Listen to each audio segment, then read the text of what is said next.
নমস্কার বন্ধুরা, সবাই কেমন আছেন? আশা করি সবাই অনেক ভালো আছেন। তো নতুন আর একটা ভিডিওতে আপনাদেরকে স্বাগতম জানাচ্ছি। আমি পম্পা নন্দী। তো এই যে নতুন আর একটা রেসিপি নিয়ে চলে আসলাম।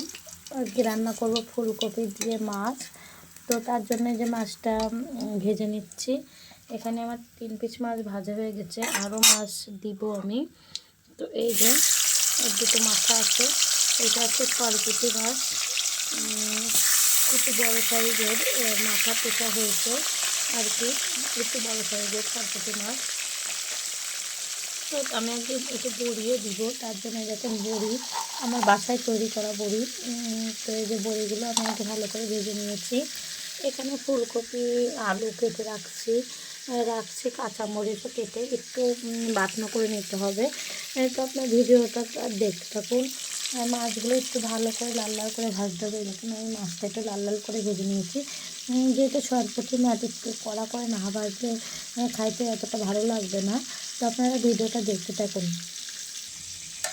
নতুন আলুর ফুলকপিগুলো আমি ভালো মতন ধুয়ে নেব 2-3 বার, কারণ নতুন আলুতে একটু বালি থাকে, ভালো করে ধুয়ে নিতে হবে। মাছ ভাজতে ভাজতে আমি জিরেটা বেটে নিই। এখানে আমি জিরে দিলাম 1 চামচ মতন, আর একটু দিব আদা। যে জিরেটা ভালো করে দেখে জিরে আর আদা একসাথে বেটে নিয়ে তারপরে এর ভিতরে আমার বাটতে মাছ ভাজি হয়ে যাবে আর কি।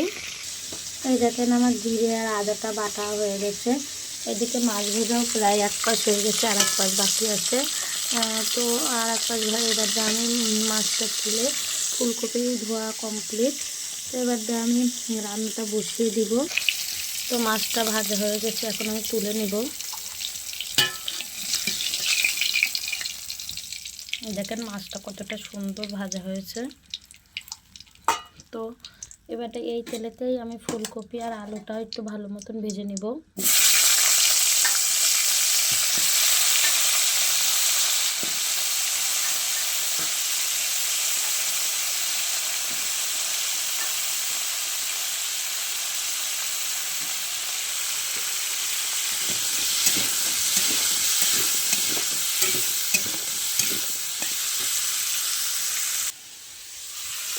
একটু হলুদ দিয়ে নেব আর কি।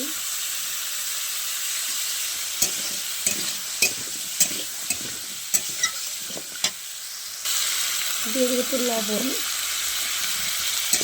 লবণ আর হলুদ দিয়ে পাতাকপিটা লাল লাল করে ভেজে উঠিয়ে রাখবো। পাতাকপিটা সুন্দর মতন ভাজা হলে তাহলে ফুলকপিটা সুন্দর মতন ভাজা হলে তারপরে তাই একটা জল বসিয়ে দিব।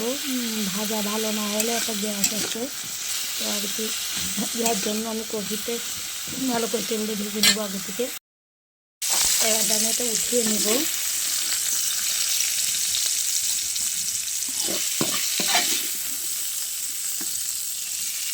দেখেন লাল করে ভেজে নিয়েছি।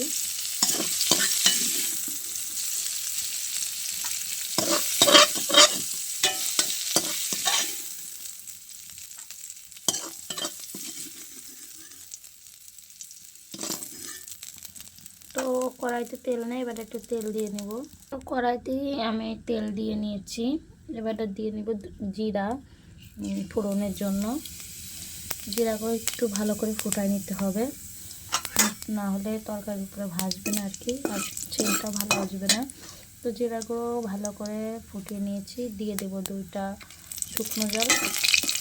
আপনারা সাথে তেজপাতা দিলেও দিতে পারেন। তো আমার তেজপাতা আমি দিব না আর কি, সুন্দর করে ভেজে নেব। এবারটা আমি এখানে ঝালের জন্য কয়টা কাঁচা লঙ্কা রাখছিলাম, সেগুলো দিয়ে দেব।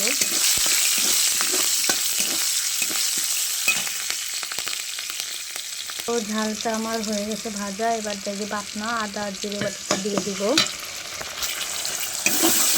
মশলাটা ভালো মতন কষিয়ে নিতে হবে, নাহলে একটু গ্যাস বেরোবে। মশলাটা সুন্দর মতন কষিয়ে নেব।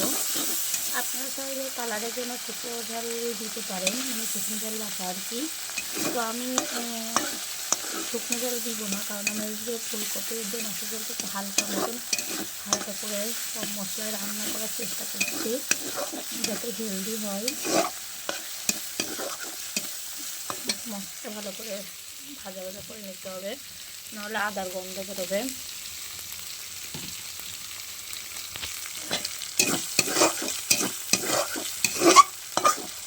সুন্দর করে ভেজে নেব।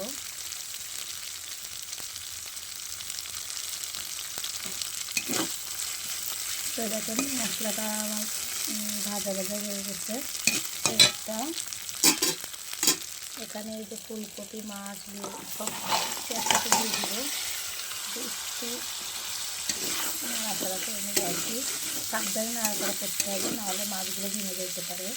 আমি সব কিছু একসাথে দিয়ে দেবো। আপনারা চাইলে মাছ একটু পরেও দিতে পারেন।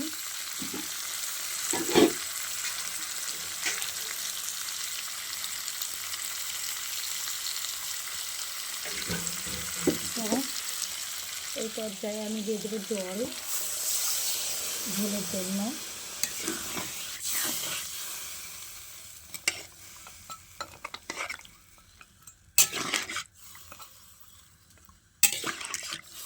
তো আমি একটু জল দিব যাতে মাছগুলো ভালোভাবে সিদ্ধ হয়ে যায়।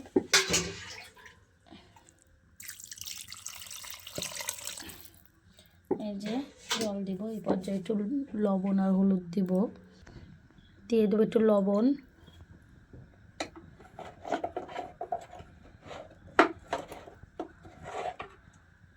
দিয়ে দিব একটু হলুদ,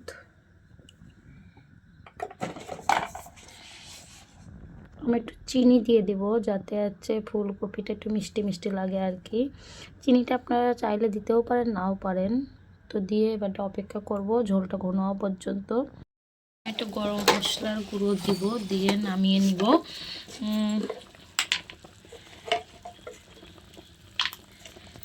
এখানে একটু গরম মশলার গুঁড়ো দিব, এই যে গরম মশলার গুঁড়ো দিয়ে লাভিয়ে নিব আর কি।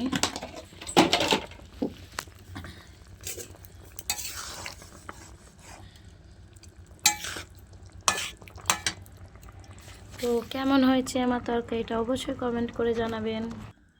তো এই যে আমার ফুলকপি আলুর মাছের ঝোল তো কেমন হয়েছে অবশ্যই কমেন্ট করে সবাই জানাবেন। আর এতক্ষণ ধরে যারা যারা আমার ভিডিও দেখছেন তাদেরকে অসংখ্য ধন্যবাদ। সম্পূর্ণ